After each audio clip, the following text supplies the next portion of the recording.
언제나 필승! 네, 반갑습니다. 필승입니다. 자, 이번에 분석해드릴 기업은 ST팜입니다. 자, ST팜이 오늘 이제 실적에 대한 발표를 했습니다. 올해 2분기 실적 발표였고, 누가 봐도 어닝 서프라이즈였어요. 다만, 이제 어느 정도의 그런 세롤이 나오면서 주가는 꽤나 좀 강하게 밀리고 있는 상황입니다. 지금 보시면 이제 서프라이즈 실적이 나오고, 주가가 급반등한 이후에 이제 물량이 대규모로 출하가 되면서 현재로서는 오히려 마이너스권에 현재 속해 있는 그런 상황입니다. 예상 컨센서스보다도 대략 한 2배 정도가 잘 나온 실적이기 때문에 사실 이번 물량이 어느 정도 해소가 되고 나면 저는 어느 정도의 그런 주가에 대한 혹은 실적에 대한 펀더멘털을 따라갈 수 있는 환경이 만들어질 수 있지 않을까 이렇게 보고 있습니다. 그러니까 예를 들어서 일진전기 이런 것도 다 마찬가지예요. 이런 기업들 보면은 그 전에 이제 실적 발표가 있었을 때 이런 식으로 나오다가 세론이 나오면서 이렇게 하락을 하고 이렇게 가는 경우가 꽤나 많은데 저는 마찬가지의 경우가 현재 시작이 되고 있다 이렇게 보고 있는 것이고, 다만 이 SPM 같은 경우는 워낙에 실적에 대한 서프라이즈가 크기 때문에, 그리고 주가가 신고가 영역도 아니고 어느 정도의 그런 바닥권 이후에 주가가 이렇게 올라오는 상태이기 때문에 사실 제가 봤을 때는 일진전기만큼은 빠지지 않을 거라고 보고 있어요. 그래서 그런 것들을 감안했을 때 저는 꾸준하게 좀 관심을 가지면서 지지라인이 조금 더 확고해진다거나 아니면 변곡점이 만들어질 때 이제 관심을 가지면 되지 않을까 이렇게 보고 있습니다. 물론 저 같은 경우도 현재는 ST팜 투자 중이고요. 당연히 수익을 내고 있습니다. 한 달에 42,000원이면 제 매수 내역 실시간으로 보실 수가 있는 것이고, 저 역시나 ST팜의 추가 매수를 진행할 때에는 우리 멤버분들께 실시간으로 말씀드리면서 진행을 할 생각입니다. ST팜 지금부터는 다시 한번 더 봐야 될 때라고 보고 있는 것이고, 물론 저 역시나 여기서 수익 실현을 할지, 그리고 나서 다음 기회를 노릴지, 아니면 물량을 가지고 가면서 추가 매수로 대응할지는 이 추세에 따라 달렸다라고 저는 보고 있어요. 아마 머지않아서 제 S팜에 대해 선택을 할 거라고 보고 있는 것이고, 매도를 한다고 해서 거기서 관심 종목에서 쥐는 것이 아니라 훨씬 더 낮은 가격대에서 혹은 훨씬 더 좋은 시기에서 이제 우리 멤버분들께 말씀을 드리면서 매수를 진행하지 않을까 이렇게 보고 있는 것이고, 그게 아니라면 가지고 있는 물량을 지키면서 추가 매수까지 이제 생각을 해야 되는 그런 시간이 오지 않을까. 저는 머지않아서 그런 순간들이 올 거라고 보고 있는 것이고, 일단 오늘로서는 세론이 강하게 나오고 있기 때문에 그냥 오늘로서는 이렇게 지켜보면서 지지라인이 어디쯤에 형성이 되는지에 대해서도 좀 지켜볼 필요가 있지 않을까 이렇게 보고 있습니다. 이에 따라서 올해 2분기 실적을 보면은 그냥 어닝 서프라이즈 그 자체였어요. 영업이익도 예상치가 컨센서스가 약 66억인데 128억이 나왔습니다. 영업이익 거의 100% 가까이 어닝 서프라이즈 나왔던 것이고, 단기순이익도 전년 동기 대비해서 400% 이상 올라왔어요. 그러니까 워낙에 매출액 증가율이 생각보다 크지 않았음에도 불구하고 워낙에 이제 고품질 혹은 고부가 가치의 그런 CDMO 쪽이 물량이 많이 몰리다 보니까 이쪽에 대한 수혜가 있었던 것이고, 수주 선고 자체가 역대 최대 실적, 역대 최대 수정을 쌓고 있기 때문에 제가 봤을 때는 이제 늦어도 올해 4분기 그리고 빠르면 올해 3분기부터는 매출의 폭발적인 성장도 저는 보게 될 것이라고 생각하고 있습니다. 특히 올해 4분기부터는 새롭게 이제 증설이 완공되기 때문에 늦어도 내년부터는 실적에 대한 퀀텀 점프가 자연스럽게 발생을 할 것이고, 올해 2분기부터 벌써부터 이제 어닝 서프라이즈 나왔다는 것은 저는 의미가 있다라고 개인적으로 보고 있습니다. 물론 추세에 따라서 이 수급에 따라서 주가가 이제 단기적으로는 추세가 꺾일 수는 있겠지만 그때는 수익 실현하고 다음 기회를 노린다거나 아니면은 추세가 꺾이지 않으면서 변곡점이 만들어질 때에는 추가 매수를 대응하는 그런 식의 대응이 조만간 있지 않을까 이렇게 보고 있는 것이고, 수익성 개선이 워낙에 컸었어요. 매출액 증가율이 별로 없었음에도 불구하고 고마진 품목이 있으면서 영업이익률이 크게 개선되었고, 이에 따라서 영업이익이 컨센서스보다 2배 정도 잘 나와버리는 그런 서프라이즈가 나왔던 것입니다. 올리고 사업은 계속적으로 성수기를 지나고 있죠. 특히나 올해 4분기부터 생산 능력이 확대가 되면서 내년 실적부터는 퀀텀 점프가 발생할 가능성이 상당히 높아지고 있다라는 것입니다. 이에 따라 수상고가 역대 최대치를 찍고 있고요.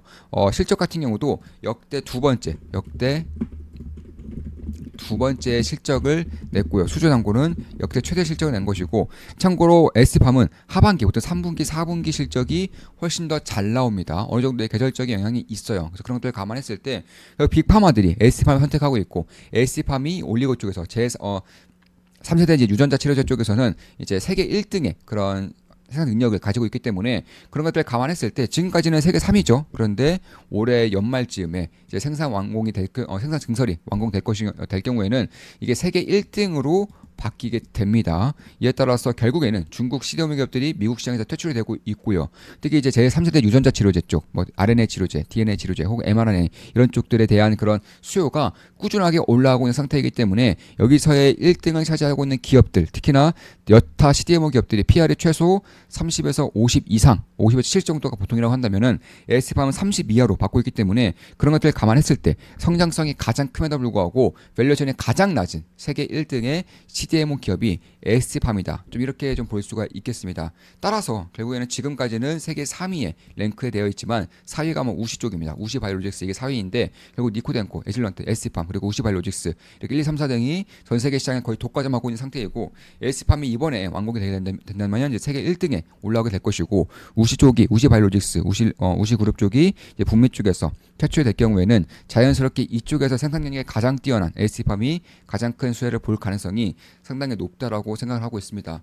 이에 따라서 결국에는 이 전임상 단계부터 꾸준하게 원재료까지 취급을 하는 유일한 CDMO 기업이 ST팜이라는 점에서 결국에는 이쪽에 대한 영업이익률이 저는 가면 갈수록 계속적으로 올라갈 거라고 보고 있어요. 그러니까 올해 2분기 같은 경우도 매출액이 그다지 높아지지 않았음에도 불구하고 영업이익이 좀 폭발적으로 올라갈 수 있었던 이유도 이게 67억이 아니죠. 128억입니다. 이에 따라서 영업이익률이 거의 20% 정도 나오게 되는 것인데 이런 것들을 감안한다면 매출액이 증가하는 과정에서 영업이익률이 폭발적으로 올라가게 된다면 어닝 서프라이즈는 이제 높은 확률로 예상해 볼 수가 있는 것이고 저는 그게 빠르면 올해 3분기 늦어도 올해 4분기부터는 발생을 할 것이다. 이렇게 보고 있는 것입니다. 따라서 그런 것들을 감안했을 때 저는 지금은 이제 세론이 강하게 나오면서 이렇게 수급적인 이슈로 인해서 주가가 빵 떴다가 이렇게 다시 밀리고 있지만 저는 꾸준하게 볼 필요는 있다라고 보고 있어요. 제가 뭐 매수를 한다면 그러니까 추가 매수를 한다면 당연히 우리 멤버분들께 실시간으로 말씀드려 추가 매수를 할 것이고 한 달에 42,000원이면 제 매수 내역을 실시간으로 보실 수가 있습니다. 당연히 제 모든 영상은 매수 매도, 추천 리딩 아닌 거 다들 계시죠? 참고하시면 되겠습니다. 따라서 그런 것들 감안했을 때 빠르면 9월 그리고 늦어도 올해 연말에는 완공이 되는 그런 생산 채널로 말미암아서 올해 4분기부터는 실적에 대한 성장성이 그냥 두드러지게 나타날 것이고 내년부터는 실적의 퀀텀 점프가 나타날 것이라고 보고 있는 것이고 이에 따라서 결국 올해 같은 경우에도 예상치를 뛰어넘는 그런 실적이 발표될 가능성이 높다. 내년 같은 경우도 당연히 예상치를 뛰어넘는 퀀텀 점프가 발생될 가능성이 높다라고 제가 생각을 하고 있습니다. 따라서 2025년 전망치, 2026년 전망치를 보더라도 다른 기업들의 보통 CDMO 기업들의 PR이 50 정도 되는데 이 STM 같은 경우는 내년 포월드 PR 실적으로 기준을 봤을 때에도 지금 보시면은 시가총액이 약 2조 원 정도 여기서 한 600억 이상 정도가 나와준다면 제가 봤을 때는 700억 이상은 충분히 찍힐 수 있을 거라고 보고 있는 것인데 이런 것들을 감안한다면 결국 PR이 30 이하로 혹은 30 정도로 수렴이 되는 것이고 다른 CDMO 기업이 50 정도의 그런 PR을 가지고 있고 특히 이제 금리 인하기죠. 금리가 인하가 되면서 가장 큰 수혜를 받을 수밖에 없는 섹터가